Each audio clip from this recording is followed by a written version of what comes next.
Hello everyone. तो स्वागत है आपका मेरे चैनल पर।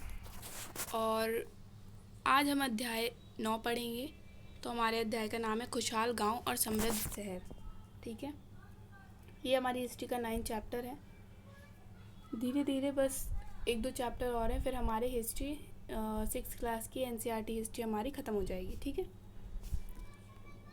तो अब हमें पढ़ना है कि जो हमने लास्ट चैप्टर में अशोक के बारे में पढ़ा, अशोक के सम्राट जो था वो, उसका साम्राज्य कैसा था, क्या था, वो सब पढ़ा। ठीक है, अब हमें पढ़ना है जो गांव थे और शहर थे वो खुशहाल और समृद्ध हो गए थे, तो उसमें क्या क्या चीज़ें थी, क्या क्या नई चीज़ें हुई।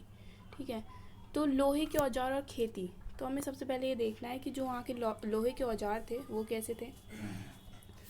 तो करीब 2500 वर्ष पहले लोहे के औजार के बढ़ते उपयोग का प्रमाण मिलता है। अब लोहे के औजार बढ़ रहे थे धीरे धीरे, पहले लकड़ी के बनते थे, अब धीरे धीरे लोहे के औजार बढ़ रहे थे। लोहे का प्रयोग लगभग 3000 साल पहले हुआ था। महापाषाण कब्रों में लोहे के औजार तथा हथियार बड़ी संख्या में मिले हैं। तो महापाषाण क्या था, कब्रों के जो आसपास वो बना देते थे, पत्थरों से कब्रों में बना देते थे, पत्थरों से बना देते थे, तो वो होता था हमारा महापाषाण। ठीक है, कब्रों में लोहे के औजार और हथियार बड़ी संख्या में मिले हैं। इनमें जंगलों को साफ करने के लिए कुल्हाड़े और जुताई के लिए हलों का फाल शामिल है। लोहे के फाल का इस्तेमाल कृषि उत्पादन में बढ़ गया, तब लोहे के फाल चलने लगे, तो कृषि में उत्पादन के लिए ये बहुत ही उपयोगी था। जिस तरह कृषि के विकास में नए औजार और रोपाई महत्वपूर्ण कदम थे, उसी तरह सिंचाई भी काफ़ी उपयोगी साबित हुई। ठीक है, इसी समय सिंचाई के लिए नए नहरें, कुएं, तालाब, कृत्रिम जलाशय बनाए गए। गांव अब कैसे थे। गांव का प्रधान जो होता था ग्राम भोजक कहलाता था। ग्राम भोजक कहलाता था गांव का जो प्रधान होता था। ठीक है, तो जो लोहे के औजार थे वो लगभग 2500 वर्ष पहले लोहे के औजारों का इस्तेमाल बढ़ गया। ठीक है, और लोहा तो होता ही मजबूत है, तो लोहा पत्थर से हल्का होता है लेकिन मजबूत होता है। लोहा जो था बड़ी आसानी से मनचाहे आकार में डाला बना सकते थे हम लोग। पत्थर की तुलना में लोहे से बने अधिक जो हथियार थे वो अधिक हल्के और उनकी जो धार होती थी अच्छी होती थी। हल में लोहे के फाल के इस्तेमाल से कृषि लायक भूमि का भी आकार बढ़ने में काफ़ी मदद मिल गई थी। अब हम इधर हमने लोहे के बारे में पढ़ा। अब हम देखेंगे कि फिर उसके बाद हमने देखा कि कृषि पर सिंचाई का क्या प्रभाव पड़ा। अब राज्यों का आकार जो है बड़ा होने लगा था, तो राजा को अपने लोगों से अधिक कर वसूलने की जरूरत पड़ने लगी थी। कर का सबसे बड़ा भाग किसानों द्वारा दिया जाता था, इसलिए कृषि पैदावार बढ़ाने के लिए कुछ कुछ तरीका निकालना जरूरी था। इसलिए राजाओं ने नहरें, कुएं और तालाब बनवाए और इसमें किसानों को काफ़ी मदद मिली। इसने राजा ने कर राजस्व से ही वृद्धि हुई थी। ठीक है, अब गांव का समाज कैसा था। तो उस ज़माने में गांव के सामाजिक ढांचे को समझने के लिए किताब में 2 उदाहरण दिए गए हैं। ठीक है, तो गांव जो है वो एक उदाहरण, एक दक्षिण भारतीय गांव था और दूसरा उत्तर भारतीय गांव था। ठीक है, साधारणतः जो यहाँ की ज़मीन थी उनके दास और मजदूर कहते थे। तो हमने देखा कि गांव का जो प्रधान होता था उसको हम ग्राम भोजक कहते थे। ठीक है, और जो वहाँ पे मजदूर काम करते थे उनको दास कहा जाता था। ठीक है, जो भूमिहीन जो मजदूर थे उनको दास कहते थे। इनके अतिरिक्त प्रभावशील होने के कारण प्राय राजा भी कर वसूलने का काम इन्हें ही सौंप देते थे। ये न्यायाधीश का भी, कभी कभी पुलिस का भी काम करते थे। तो जो ये थे गांव के प्रधान थे। ठीक है, तो इनको हमने भोजक का कह दिया। और जो ये ज़मीन पर इनके दास जो काम करते थे वो दास, इनकी ज़मीन पर जो है दास और मजदूर काम करते थे। इसके अतिरिक्त प्रभावशाली होने के कारण राजा कर वसूलने का काम भी नहीं सौंप देते थे। ठीक है, ये न्यायाधीश का भी, कभी कभी पुलिस का भी काम करते थे। ग्राम भोजकों के अलावा अन्य स्वतंत्र कृषक भी होते थे जिन्हें गृहपति कहते थे। क्या कहते हैं, गृहपति। जो कि कृषक होते थे, स्वतंत्र कृषक, उनको गृहपति कहा जाता था। अब विनिमय क्या था। विनिमय के लिए अक्सर सिक्कों का प्रयोग होता था, क्योंकि हम पहले वो नहीं चलते थे।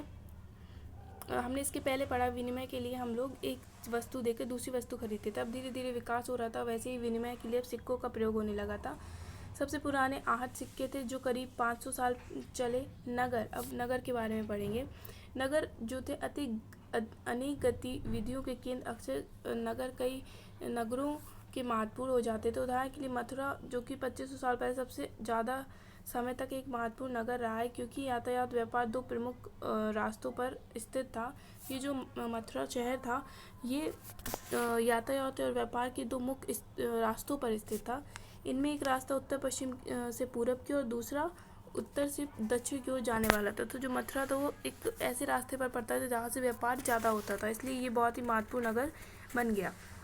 शहरों के चारों ओर किलेबंदी थी, इसके अनेक मंदिर थे, इनमें अनेक मंदिर थे। जो मथुरा था वहाँ पे बहुत मंदिर थे और शहर की चारों तरफ किलेबंदी थी। किलेबंदी का मतलब क्या होता है, जो किले बना देते हैं, बड़े बड़े दरवाजे लगा देते हैं और ऊंची ऊंची दीवारें बना देते हैं। आसपास के किसान पशुपालक शहर में रहने वालों के लिए भोजन जुटाते थे। मथुरा जो है बेहतरीन मूर्तियों बनाने का केंद्र था। लगभग 2000 साल पहले मथुरा कुषाणों की दूसरी राजधानी बनी थी। मथुरा एक धार्मिक केंद्र भी था, वहाँ बौद्ध विहार तथा जैन मंदिर हैं। यह कृष्ण भक्ति का एक महत्वपूर्ण केंद्र है। तो विहार हमने समझा था जहाँ स्थानीय आवास बना दिया गया था बौद्ध और जैन धर्मों के जो अनुयायी आते थे शिक्षा देने के लिए, उनके लिए। तो ये मथुरा जो था एक धार्मिक केंद्र भी है। यह कृष्ण भक्ति की एक महत्वपूर्ण केंद्र है। ठीक है। मथुरा में खंडों तथा मूर्तियाँ अनेक अभिलेख मिले हैं। आमतौर पर संक्षिप्त अभिलेख है जो स्त्रियों और पुरुषों द्वारा मठों और मंदिरों के लिए दिए जाने का उल्लेख है। प्रायः राजा का शहर के जो राजा और रानी, अधिकारी, व्यापारी और शिल्पकार इस प्रकार दान करते थे। अब श्रेणी क्या है, क्योंकि बहुत सारे शिल्पकार थे, व्यापारी थे, तो वो अपने अपने संघ बनाने लगे थे। अब वो लोग, उनका अलग अलग संघ था, अलग अलग समूह था, तो उन्हें ही श्रेणी कहते थे। ठीक है। तो श्रेणी क्या है, शिल्पकार और व्यापारी के संघ को हम श्रेणी कह रहे हैं। शिल्पकार की श्रेणियों में काम प्रशिक्षित देने का, कच्चा माल उपलब्ध कराना और तैयार माल का वितरण करना था। तो शिल्पकार की श्रेणी का काम था प्रशिक्षण देना, कच्चा माल उपलब्ध कराना,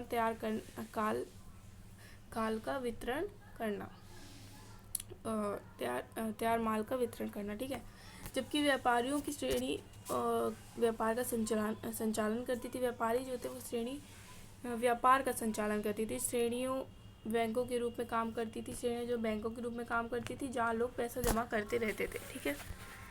अब एक है NCERT में अरिका मेड़ू भी लास्ट में दिया हुआ है, तो मैंने सोचा इसको भी ऐड करना चाहिए। लगभग 2200 से 1900 साल पहले अरिका मेड़ू एक पतन था। ठीक है। यहाँ दूर दूर से हजारों जहाज सामान उतारे जाते थे। यहाँ ईंटों से बना एक ढांचा मिला है जो संभवतः गोदाम रहा है। यह भूमध्य सागरीय क्षेत्र में एन्फोरा जैसे पात्र मिले हैं। इनमें शराब, तेल जैसे तरल पदार्थ रखे गए हैं। इनमें दोनों तरह से पकड़ने के लिए हत्थे थे। साथ ही एरेटाइन जैसे मोहर लगे चमकदार बर्तन थे। इन्हें इटली के एक शहर एरेटाइन नामक पात्र के नाम से जाना जाता है। इन्हें मोहर लगे सांचे गीली मिट्टी के दबाकर बनाया जाता है। ठीक है। तो ये भी आप लोग देख लेना। अब ये है लास्ट, तो यहाँ पर क्या बता रहे हैं, कुछ महत्वपूर्ण तिथियाँ हैं हम हर चैप्टर की तरह यहाँ पर भी। उपमहाद्वीप के लोहे की शुरुआत जो हुई थी करीब 3000 साल पहले हुई थी। लोहे का प्रयोग जो हुआ था 2500 साल पहले हुआ था। संगम साहित्य की रचना जो हुई थी 2300 साल पहले हुई थी। ठीक है। और अरिका मेरू का पतन जो हुआ था वो 2200 से 1900 साल पहले हुआ था। ठीक है। तो यहाँ पे हमारा ये चैप्टर भी ख़त्म होता है। ठीक है। मिलते हैं नेक्स्ट चैप्टर में, तब तक के लिए धन्यवाद।